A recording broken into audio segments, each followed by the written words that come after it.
It was illegal and it was unnecessary, but we have to understand our role in the provocations. And so if you're in Putin's position, now you're looking at Ukraine, and Ukraine is being run by a pro-US government. What's the first thing he thinks? They're going to take Vladivostok, which is the port in the Crimea on the Black Sea, which has been a Russian port, their only warm water port for 347 years. It's where the Russian Navy is, their sub base, it's everything else. And he says, now this new government is going to invite the US Navy in to take over our facilities. We got to go in there and take it back. So he goes into Crimea. He goes in and takes Crimea without firing a shot or killing a single person. The Crimean population is largely Russian, and they welcome the invasion. So, again, I'm not making excuses for him, but I'm saying we have to understand. My uncle always said we have to understand the position of our adversaries, and what forces are they dealing with. So then then the Russians now they're as soon as we put in that new government, the first rule they pass is to make the Russian language essentially illegal in Donbass and Lugansk, where 90% of the population are Russian. And there's then peaceful uprising, which people begin dying. They turn violent. Now, which side made them violent is a dispute. But it's not a dispute. The Russians were now being treated, the ethnic Russian population in Ukraine is now being treated like redheaded stepchildren. They're not, they're being slapped around, and they're being abused, and they're not being allowed to practice their culture or their language. And so there's a vote then in Donbass, Lugansk, where they vote 90-10 to join Russia. Russia says no. Putin says no, I don't want you, but let's sign an agreement that protects you. So they put together an agreement with France, Germany, and Russia called the Minsk Accords. The Minsk Accords say leave Donbass and Lugansk as part of Ukraine, but make them semi-autonomous so they can speak their own language, and so the Russians who live there are going to be protected from violence by the government. And the Russian parliament or the Ukrainian parliament won't ratify the Minsk Accords, but France agreed to it, Germany agreed to it, and Putin agreed to it. So then Zelensky runs in 2019. Zelensky is a comedian and he's an actor. And I'm not saying that in a derogatory way because my wife is a comedian and actor, but I'm saying it because here's a guy with no political background who wins the election with 90% of the vote. Why did he win the election? He won the election because he ran on a peace platform. He ran promising that he would sign the Minsk Accords. He gets into office. The minute he gets there and he's told everybody, I'm going to sign the Minsk Accords and settle the peace with Russia, he suddenly pivots. And we don't know what happened, but the irrational assumption is that the U.S. government told him he could not do that. So the Victoria Nuland and Anthony Blinken and Avril Haines, who's the DNI, Director of National Intelligence, told him you cannot have a peace with Russia. Plus, people within, ultranationalists within Ukraine told him if you sign that, we're going to kill you. And a lot of people say, but anyway, they threatened him with death, and that is pretty well documented. Then Russia invades. But Russia only invades, and so we say, oh, look, Putin is trying to take over Europe. But they only send in 40,000 troops. I think there's 3.5 million people in Kiev, so they clearly did not want to take the country. He clearly wanted to bring people to the negotiating table. He did not send in enough troops to take all of Ukraine. So then Zelensky comes to the negotiating tables, and we now know this, and this is recent information. In March of 2022, Zelensky and Putin agree on a peace agreement that's based upon the Minsk Accords. It's like Minsk Accords 2.0. And Zelensky initials it, the Russians initial it, and Russia begins withdrawing its troops from Ukraine. And what happens? President Biden sends Boris Johnson over there to torpedo the agreement and make Zelensky tear it up. And then we go to war. 350,000 Ukrainian kids are now dead, and 40 or 50,000 Russians. So and that month, April is when they signed it in March. April, Boris Johnson was sent over there to torpedo it. And that month, Lloyd Austin, who was the Secretary of Defense under Biden, is asked, why are we at war with in Ukraine? And he said, our purpose in this war is to exhaust the Russian army and degrade its capacity to fight anywhere else in the world. That is not what they're telling us. But do they? And Biden that month says, when he's asked about the war in Ukraine, he says, our purpose is regime change in Russia. So again, that has nothing to do with Ukraine. What that means, the Ukraine is a proxy in essentially a struggle between two superpowers, between Russia and the United States. And, we've now committed $113 billion over there. And just to put that in perspective, the total budget of EPA is $12 billion. The total budget of the CDC is $12 billion. We're sending $113 billion over. When Mitch McConnell was asked, how can we do this? When our country, when you're cutting food stamps and cutting Medicare, cutting food stamps to 30 million Americans, cutting Medicare to 15 million Americans, they're not going to have any health insurance. How can we send 113 billion over there? If we had that 113 billion here, we wouldn't have had to cut one food stamp payment. And he said, well, don't worry, the money's not staying in Ukraine. It's all coming back to military contractors in the United States. Well, so that's interesting, because then you look at, who owns those military contractors, and you see who gets on CNN to pump up the Ukraine war. It's a bunch of former generals and colonels and Pentagon people. But if you go in, and CNN never, and MSNBC never do this, but if you go look at those guys, they're all people who are working for Raytheon and General Dynamics and Boeing and Lockheed. So they're generals, but they're not identified that, they're actually working for the military contractors who are cashing in on the war. And then, those military contractors in turn are owned by three companies. All of them are owned by three companies, by BlackRock, State Street, and Vanguard. And the inflation that from printing the money to fund the war, to fund the 16 trillion we spent to fund the lockdowns, the COVID lockdowns, 8 trillion we've spent on these wars since 2020, all of them losing wars, all of them that made our country less safe. Look at what this war is doing. We have pushed Russia into the embrace of China, which is the worst foreign policy outcome imaginable. It is not good for the national security of our country. And we're now have Putin's back to the wall. Well, Putin is the world's leading nuclear superpower. We aren't. He's got 1,000 more nukes than we do, and their nukes are much better than ours. They can shoot down our nukes. We can't shoot down theirs. Oh, we are going up against it. We are provoking a confrontation that could very easily lead to nuclear war. And I've talked to. Wait, can I ask you to pause there for a second? Everything you've said is checkable and rational, and you're extrapolating out toward the future, which is easy to envision. Like, I don't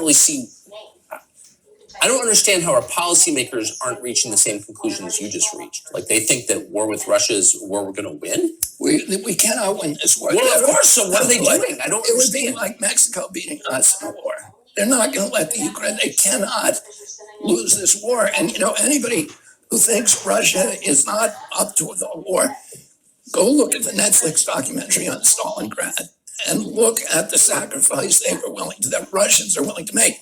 Putin today, we thought this was going to hurt him. He's more popular than he's ever been. All the U.S. polling firms show him polling at 90% popularity, and in Russia. In Russia, among the Russians are supporting him, and he also, we were going to break him with the sanctions. We did the opposite. We made him more powerful. He's now insulated from from the trade and the international banking system. He's now got this great trade agreement with China. He's now, engineering the creation of BRICS, which has 40 leading nations around the world turning against the U.S. currency as a reserve currency and adopting his petrocurrency or the Chinese currency. That is the worst threat to the United States. That will if we lose that status as the world's reserve currency, the Great Depression will look like a cakewalk. So I agree with all of that, and all of it. I mean, your position to my ears sounds moderate and obvious. I just don't understand how the Secretary of State, how the president, how his competent advisors can have reached the same conclusions. Like, what are they thinking? Unfortunately, I think, and I share your sense of mystery about that, but I don't, Because what you're saying is not crazy. It's not like some far out theory. The only way I can explain it, and I'm not, I don't like to look into other people's heads and tell why they're doing one thing or another. But President Biden has always been a very pro-war president. And, he was the one senator that stood out supporting the Iraq war, my uncle and Obama and many, and, Hillary also. But Biden has always been a reliable, gung-ho, let's go to war guy. And so I don't think, to the extent that he's thought this all through, I think it follows, it's consistent with his historical instincts. And then he's surrounded by people who are, these are the same people who got us in the Iraq war. I know. Look at what happened. Let me go through what happened in Iraq just for, give me 1 minute to summarize we were tricked into Iraq by the neocons who told us that Saddam, who had something to do with World Trade Center, which was a lie, that he had planted the anthrax attacks that came 5 days after the World Trade Center, which was a lie. That turned out to be the intelligence agencies and the U.S. military at Fort Detrick. That anthrax, the FBI found, came from Fort Detrick. So it was somebody in the U.S. government who sent it to Patrick Leahy and Tom Daschle, who were the two senators in the week after 9/11 who were trying to block the Patriot Act. And it shut down Congress, and the Patriot Act went through. And and then they told us. Wait. Really? Yeah. Yes. And the FBI, after a year of investigation, traced the anthrax. It was a kind of Ames anthrax that was weaponized. And the only source of that in the world could be the U.S. government. And they traced it to Fort Detrick. So the biolab there. Yes, the biolab at Fort Detrick, the CIA biolab at Fort Detrick. So somebody sent that in at the time the Patriot Act was being debated, and the two leading guys who were blocking it was Patrick Leahy and Tom Daschle were the recipients of it. It shut down Congress. The Patriot Act goes through, and what does the Patriot Act do? Two things. It basically gets rid of a large part of the United States Constitution, Bill of Rights, and allows spying by intelligence agencies on the American people, and it reopens the bioweapons arms race, because bioweapons were shut down in 1969 by, we saw, Nixon did this incredible thing of closing Fort Detrick, shutting them down and saying we're no longer making bioweapons, and then got everybody to sign a treaty in 73. Well, to ban bioweapons. The Patriot Act has a provision in it that says we're not walking away from the Geneva Convention, which it's a hanging offense to develop bioweapons. We're not walking away from the Bioweapons Charter of 1972, 1973, but we are adopting a new rule that any federal official who violates those acts cannot be prosecuted. So it reopened, it effectively got rid of a crime without a punishment. Yeah, but anyway, Anyway, I forgot where we. So let me add. It's an interesting segue because Victoria Nuland kind of blithely announced during congressional testimony last year that, oh, by the way, we have these biolabs in Ukraine. Yeah. And that was like kind of ignored, and the people who covered it got attacked for covering it. But the fact remains there are U.S. biolabs in Ukraine. Why would we have biolabs in Ukraine? We have biolabs in Ukraine because we're developing bioweapons, and and those bioweapons are using all kinds of new synthetic biology and CRISPR technology and genetic engineering techniques that were not available to previous generation, and they can make frightening stuff. What happened was, and when we walked away from when the Patriot Act reopened the bioweapons arms race in 2001, the Pentagon began putting a lot of money into bioweapons, but they were nervous at that time because if you violate the Geneva Convention, it's a hanging offense, and they weren't sure that that provision in the Patriot Act would actually hold up as a loophole to treaties that had been ratified by Congress. So they were nervous about actually going full force into bioweapons development. So they transferred the authority for biosecurity to one agency in the HHS called the National Institute for Infectious and Allergic Diseases, run by Anthony Fauci. So Anthony Fauci got all the responsibility for bioweapons development. He got at that time a 68% raise from the Pentagon in order to do that work. So, and that's why he was the highest paid official in the American government of 4 million people in the American. He gets more money. He got more money, $450,000 a year than the president. Any Supreme Court judge, any member of Congress, he was the highest paid, and it's because he got that 68% raise from the Pentagon to do bioweapons development. Now, when you do bioweapons development, every bioweapon needs a vaccine. So you develop them side by side because in 100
it appears that Ben Hu, the subway line that goes past the Wuhan lab and goes straight to the airport, all the original cases were along that subway line. And so the intelligence agencies that are actually being honest about that, and most of them are not, believe that Ben-Hu and two other researchers got sick. That the most likely scenario is that Ben-Hu and two other researchers who were working on infectious coronavirus bioweapons got sick and they didn't know it. And so they were riding that subway line every day and infecting people before they actually got symptoms. And that's probably what happened, but nobody knows. You've said a number of times publicly, many times publicly, and I think it's now been confirmed that CIA had knowledge of, at best, had knowledge of your uncle's assassination, knew things. It's still being hidden now. What do you think, and that's obviously true, what do you think the motive was in that killing? Well, I think the people who were involved in it, the specific people who were involved in it were almost all associated with the Miami station, which was the largest CIA station at that time. It was basically, it was the Cuban station. And the people who were involved in that station were people like Bill Harvey and David Atlee Phillips, who was clearly involved in my uncle's assassination. He was, by all evidence, he was Lee Harvey Oswald's handler at the CIA. And then E. Howard Hunt, who made a confession, David Morales, who is the chief hitman. He ran the Operation Phoenix program in Vietnam. He killed 10,000 people, civilians over there, murdered them.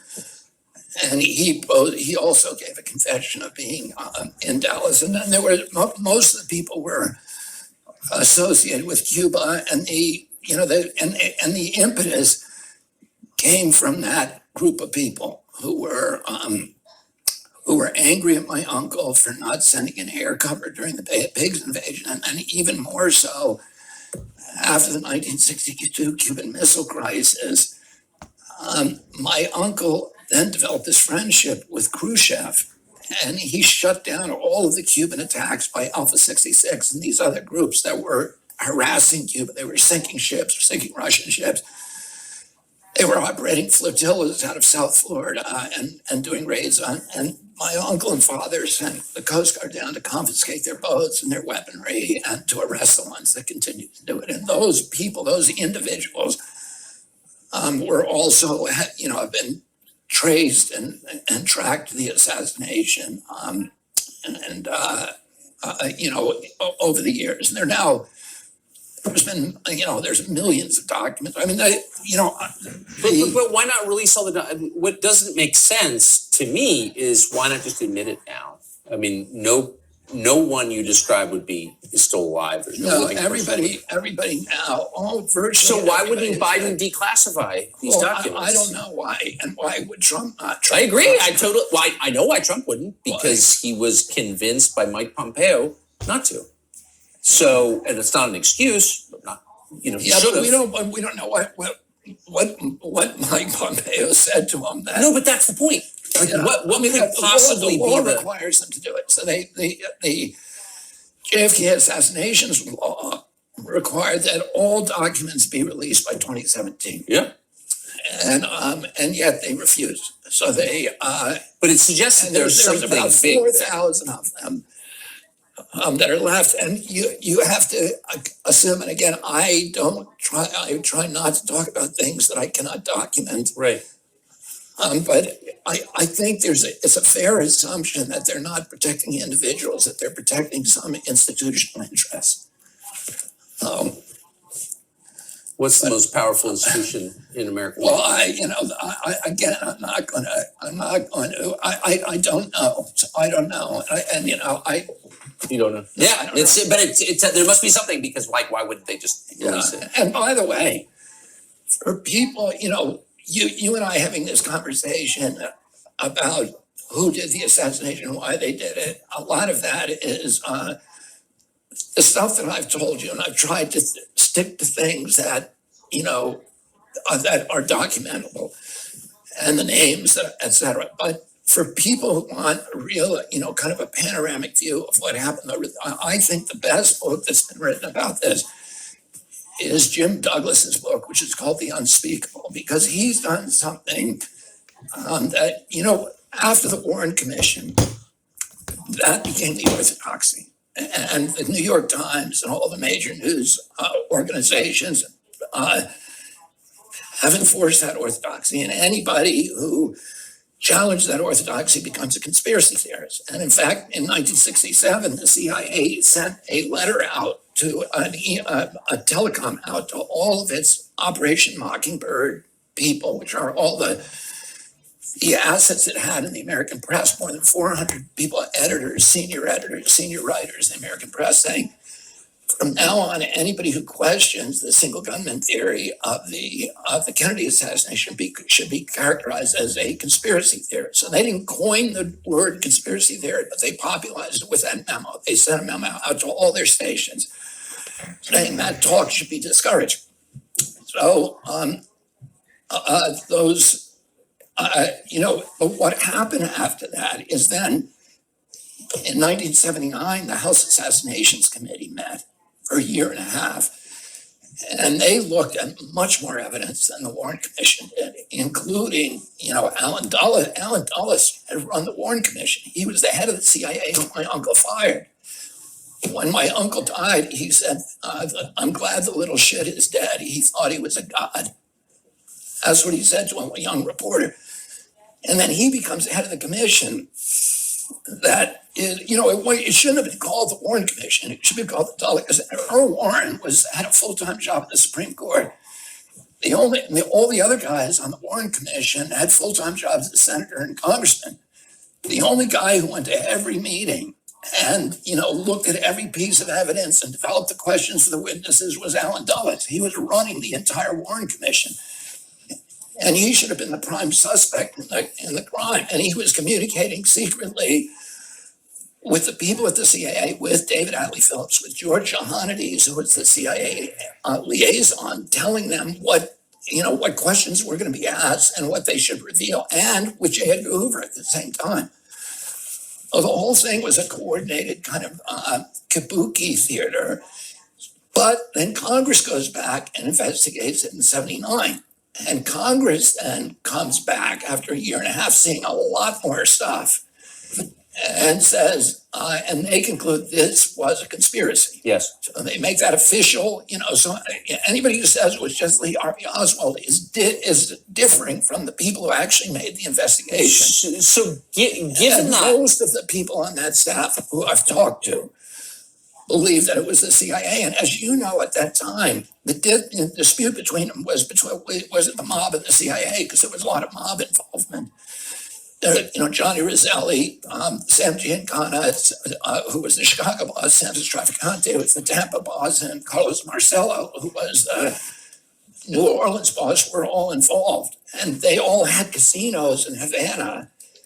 And they were working with the CIA to assassinate Castro. So they had hitmen at their disposal, and they were training Cubans who were sharpshooters for Batista as hitmen. And I've talked to some of the hitmen. I've talked to Antonio Vecchiano, who was involved, and who was also David Atlee Phillips'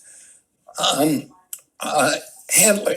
David Atlee Phillips was his handler, and he was Lee Harvey Oswald's handler. So Vecchiano met Oswald in Dallas I think in September of 1963. I've talked to, the people who were actually working for the CIA and the mob at that time, to kill Castro, and how they were then pivoted to this, some of them were pivoted to this new project. if you become president, what do you do about those 4 million federal employees, about the agencies which are running effectively as autonomous governments within our government? Like, how do you, when was the last president who controlled the agencies? And how would you do it? I don't know. I feel like I'm probably, and I don't want to seem like, I'm being vain, but I feel that because of the confluence of my experiences over the past 40 years, that I'm actually probably the only one that can unravel that agency capture. And let me tell you this, my daughter-in-law, who is co-running my campaign with Dennis Kucinich, Amaryllis Fox, was a CIA agent in the clandestine service for most of her career. And what she'll tell you, and she has a very sanguine view of the CIA, and the same as mine, and also understands all this evidence that the agency, was involved in the murder of my uncle and the cover-up, continues to be involved in the cover-up. But what Amaryllis will tell you is that of the 24,000 people who work for the agency, that 20,000 of them are patriotic Americans and good public servants. And that there's some people, mainly in a plant station.